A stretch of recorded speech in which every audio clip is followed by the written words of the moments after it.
하늘에서 흰 똥가루가 날립니다. 어서 일을 시작해야 하는데 말입니다. 건축업자가 떠나고 내 눈앞엔 어수선한 현장의 모습과 덩그러니 서 있는 아담한 주택 하나가 앞으로의 험난함도 모른 채 4월의 눈을 평화롭게 맞고 있네요. 주택 앞에 구조목과 남은 자재의 약간은 커다란 방수포로 우선 덮어두고 나를 잡아서 먼저 만들어둔 비닐하우스로 옮겨둘 것입니다. 2부까지는 반축 형식으로 건축업자의 손을 빌어 기초, 목골조, 지붕, 창호, 대문을 시공하였고 이제부터는 오롯이 혼자 나머지 공정을 처리하려고 합니다. 사실 무모한 시도였지만 매주 시간이 허락하는 대로 하나의 과정을 인터넷으로 미리 공부하며 강원도 인제로 내려가 만들거나 시공해 나갑니다. 집을 홀로 지을 때의 가장 큰 문제점은 자재를 어떻게 조달할 것인가입니다. 그것도 최소한의 배송 횟수와 적정 여유분의 수량으로 말이죠. 왜냐하면 이것은 전체 건축 비용과 직결되기 때문입니다. 아무래도 명분이 좋아 기능을 익힌다고 하지만 우선 목표는 비용 절감이기 때문이죠. 이것을 달성하기 위해서는 오직 철저한 계획뿐입니다. 필요한 각각의 자재들의 수량이 비용과 직결됩니다. 건축 비용의 50%가 자재비라고 하지 않았던가요? 보유한 자재를 최대한 활용하면서 실수가 없어야 이 목적이 달성될 것입니다. 시멘트 사이딩의 홈과 목 자국에 실리콘을 바릅니다. 목 구조의 시멘트 사이딩을 고정했던 수많은 못 자국과 사이딩 길이의 이음매, 창문 틀의 틈새 등에 실리콘으로 메꾸거나 펴 바릅니다. 특히 못 자국에 바르는 이유는 나름 방수의 의미도 있겠지만 나중 페인트칠을 할 경우 못대가리에는 페인트가 안 먹혀 모양이 지저분해진다고 합니다. 비계는 구조목을 사용하여 최소한의 구조로 얼기설기 엮었는데 처음에는 바들바들 떨면서 지나다녔습니다. 안전바를 걸고 하다가 걸리적거려서 지워버렸습니다. 날이 어둑해지기 시작하면서 또 눈이 내립니다. 비계 바닥이 미끄러워 더 이상 작업하면 위험합니다. 벽면에 페인트를 칠합니다. 주택의 후면부터 페인팅을 하는데 중간중간 눈이 흩날립니다. 페인트가 마르기 전에 눈송이에 닿으면 칠이 흘러내리며 엉망이 됩니다. 페인트는 오버코트라는 종류입니다. 아주 좋습니다. 아직도 짱짱합니다. 창문 부분에는 커버링 테이프로 막아둡니다. 그까짓 거 하면 안 됩니다. 테이핑하지 않으면 묻습니다. 주택의 전면부까지 2회 칠하는데 5일 정도 걸렸습니다. 순전히 눈 때문이었습니다. 칠하면 눈 오고 칠하면 눈 오고 하늘이 나를 가지고 놉니다. 페이시아는 색상을 달리하였습니다. 저도 모르겠습니다. 이 색이 좋은지 어울리는지 도무지 감을 잡을 수가 없습니다. 이 색상의 조합은 페인트 가게에 들른 페인트 공들의 조언이었습니다. 언덕 위의 하얀 집 너무 식상하지 않냐는 거죠. 동의했죠. 색상에 대한 감각은 전혀 진전이 없습니다. 주택을 거의 완공한 상태인데 만들어 놓은 가구나 문짝에 색을 칠할 수가 없네요. 현관문에 하자가 발생하였습니다. 원목이라더니 어차피 이것도 원목에 필름을 입힌 것인가 봅니다. 옹이 부분이 부풀어 오르더니 상단부가 뜨기 시작합니다. 건축업자에게 전화하고 원목 때문 회사와 통화하여 교환하기로 합니다. 교체한 현관문은 아직까지 이상 없습니다. 무슨 제품이든 꼭 하자 있는 놈이 나옵니다. 1층 계단을 만듭니다. 매번 사다리로 오르내리기 번거롭습니다. 계단부터 만들기로 합니다. 어차피 앞으로의 작업들을 위해서라도 제일 먼저 만들어야 할 요소입니다. 계단을 만들 줄 알면 반 목수된다는데 미리 목수되어 버립니다. 자재가 한정되어 있기 때문에 책을 보고 또 보고 완전히 숙지한 다음 목재에 선을 긋습니다. 계단이라는 것이 수직은 변경할 수 있어도 수평은 유지해야 하는 것이며 폭, 높이, 그리고 차후 바닥 미장 두께와 계단실의 면적 등 예상외로 계산해 넣어야 할 게 상당히 많습니다. 3조의 2x12 구조목을 동일한 모양으로 틀을 만들고 판을 놓습니다. 그럴듯하게 모양 나옵니다. 저 위에 놓인 판이 뒤뚱거리면 재단 잘못한 것입니다. 계단 참도 만듭니다. 이 녀석의 높이도 각 계단들의 높이와 같아야 합니다. 계단을 오르다 힘들면 쉬면서 책 한 권 읽을 꿈을 꿉니다. 그러나 절대 그럴 일 없습니다. 계단을 다 세웠습니다. 자재는 특별한 것 없습니다. 있는 것 없는 것 필요한 대로 이용했습니다. 계단판은 앞으로의 작업 편의성을 위해 우선 OS 앞판을 깔아두었습니다. 외부 벽면에 포인트 색상을 줍니다. 내 집이 좋은 이유, 내 마음대로 바꿀 수 있다. 내 마음대로. 다음엔 빨강색으로 해볼까요? 너무 벽면이 밋밋한 느낌이 있어 포인트를 주기로 합니다. 그것도 아주 심오한 철학에 기반한 세계 배치. 아마 그럴 겁니다. 4월이 되었으면 노는 땅을 일궈봅니다. 가족들에게 흙냄새도 맡게 할 겸 비닐 씌우는 작업에 동참하게 합니다. 5월 초에 모종을 사서 심어야 합니다. 땅을 놀리면 벌 받는다. 요즘 녀석들은 지들이 하늘에서 떨어진 줄 알아. 다 밭에서 나는 거예요. 이렇게 외치고 싶지만 애들은 들으려고도 하지 않을 것입니다. 목조 비계를 철거합니다. 외부 벽면 페인팅까지의 작업을 위해 마지막까지 둔 목재 비계를 철거했습니다. 2x4 구조목을 상당히 많이 확보하였습니다. 현관문에 포치를 제작합니다. 요거 대충 하려니 그렇고 한번 만들어 놓으면 평생 갈 것인데 모양도 고려해야 하고 비마기도 돼야 하고 현관 전등도 매립해야 합니다. 상당히 무겁습니다. 사다리 위에서 머리로 받치며 수평을 잡아봅니다. 내부로부터 볼트를 외부로 빼낸 다음 밖에서 포치를 잡아주도록 하였습니다. 트리머로 음각도 해봅니다. 루터는 비싸고 비슷한 기능을 하는 트리머를 구입해 여기에 써먹어봅니다. 그래도 공군의 힘입니다. 비싸도 루터를 사야 제대로 써먹습니다. 사고 싶은 공구 마구 질러버릴 수 있는 부가 그립습니다. 백화점 가서 여기부터 저기까지 싸주세요 하는 날까지 꼭.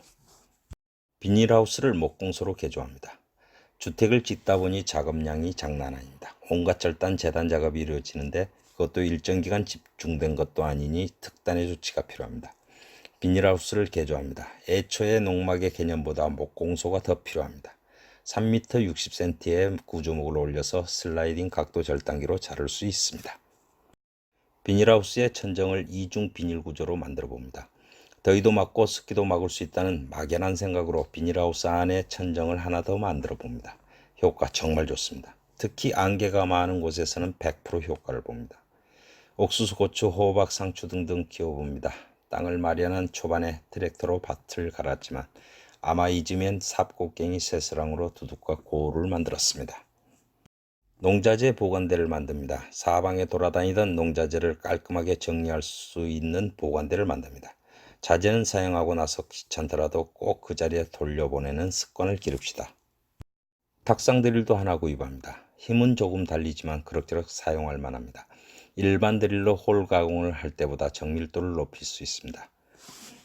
아이들 2층 침대도 만들어 봅니다. 구조목이 많이 쌓여 있어 아이들 2층 침대도 만들어 봅니다. 그러나 나중에 철거합니다. 이렇게 하나하나 자른 구조목이 나중엔 절실하게 필요해집니다. 테이블 소도 만들어 봅니다.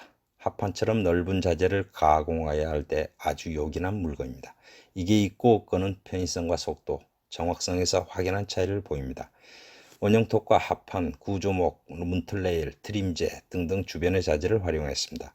안전장치는 거의 없지만 주택 내부를 모두 꾸밀 때까지 사고는 없었습니다. 변기용으로 뽑아놓은 PVC관의 위치가 틀립니다. 1, 2층에 놓일 변기를 고려하지 않는 오수관은 개고생을 유발합니다.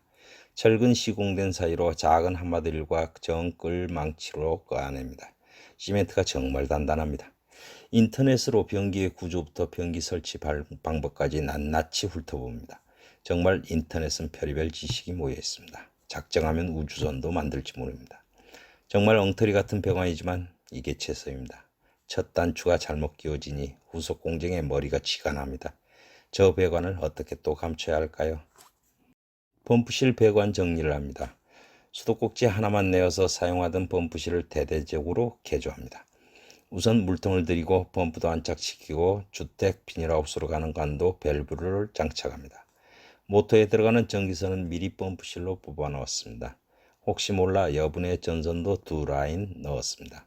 물통과 모터는 바닥에서 띄웠습니다. 배수관도 묻었습니다. 2층에서 내려올 오폐수 배관을 합니다. 2층 화장실과 다용도실의 변기, 세면기, 샤워기 틀에 위치해 오폐수관을 관통시킵니다. 밑갈도리와 장선, 스터드를 관통하지 않고 설치합니다. 저렇게 배관하면 나중에 마감은 어떻게 하려고 저러나 몰라 나도 몰라 하면 대책 없는 거죠.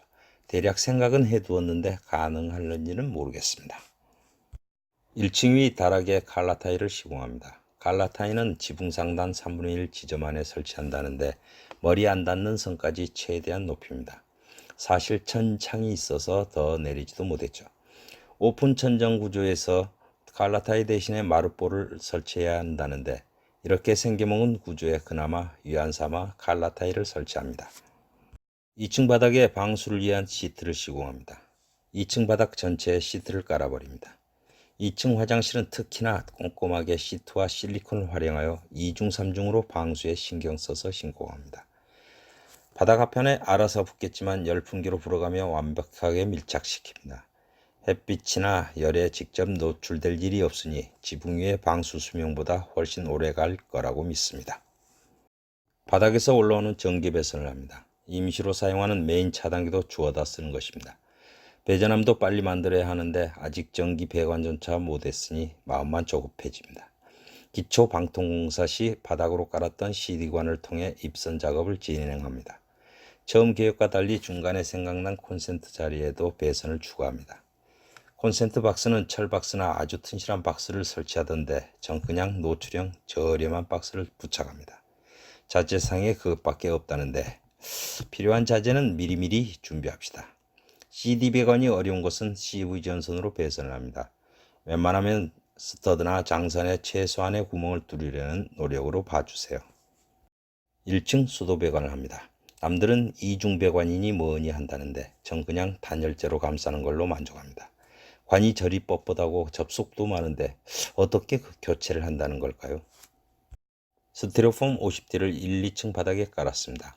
각 벽면 쪽으로는 20T 스티로폼을 실내 방통 7 높이만큼 세워 둘러줍니다. 방통의 물기가 벽면 목재에 영향을 미치는 것을 최소화하고 벽 쪽 단열을 보완하기 위함입니다. 철물점에 주문한 스티로폼 비드법 1종 1호를 받아 바닥에 쭉 깔고 틈이 있는 곳은 테이프로 발랐습니다. 스티로폼은 그 밀도에 따라 등급이 정해집니다. 혹시나 하고 건축박람회를 기웃거려 봅니다. 역시나 그림의 떡입니다. 아내의 꿈 하나가 완전히 기촌하게 되면 오토바이 타고 산길을 달리는 거랍니다. 네, 참.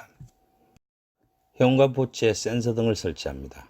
포치 등의 스위치는 실내에 두었고 등만 센서 등으로 달았습니다. 물론 센서 등 중에서 제일 저렴한 곳으로 달았습니다. 불만 들어오면 됩니다. 온수 분배기를 설치합니다. 분배기는 총 3개를 설치하였습니다. 보일러를 거쳐 나오는 주분배기, 1층 분배기, 2층 분배기입니다. 냉온수 배관제는 에이콘입니다. 수전 부속 일부가 부족합니다. 전기 CD 배관을 위한 철박스를 준비합니다. 목조주택에서 콘센트나 스위치박스를 벽면에 집어하기 위해서는 기둥과 기둥 사이가 허공이라서 박스 뒷면에 목재 받침을 대는데 아무래도 단열재 시공에 불리할 것 같아서 철박스의 측면에 나사구멍을 내어 기둥에 바로 붙여버리기로 합니다. 나중에 전기 배관이나 콘센트 스위치 부착 시 아무 문제는 없었습니다. 새로운 현관문을 설치합니다. 전에 하자가 발생했던 현관문을 새로이 배송받고 설치 기사님도 오셔서 열쇠도 달아주십니다. 내가 저 문짝의 열쇠도 직접 달아보려고 인터넷을 얼마나 뒤졌는데 말입니다. 영상 편집과 자막까지 넣으려면 이 정도에서 멈춰야 일주일에 겨우 한 편 올리게 됩니다. 조금 익숙해지면 업로드하는 간격도 줄어들겠죠. 그럼 도움이 되셨으면 구독, 좋아요 눌러주시고 4부에서 계속됩니다. 감사합니다.